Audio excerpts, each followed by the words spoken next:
Here I've got Apple iPad Pro, and let me show you how to reset all the settings on the following device. So at the very beginning you have to open the settings, then find and pick General, go down and pick Reset.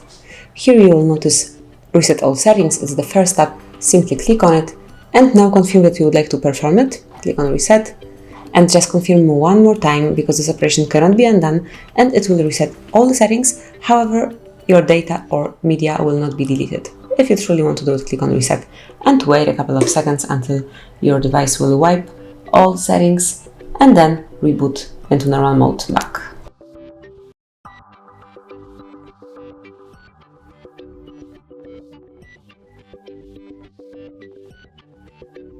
And that's it. As you can see now, you can use your device as usually, just unlock it and all the settings are gone.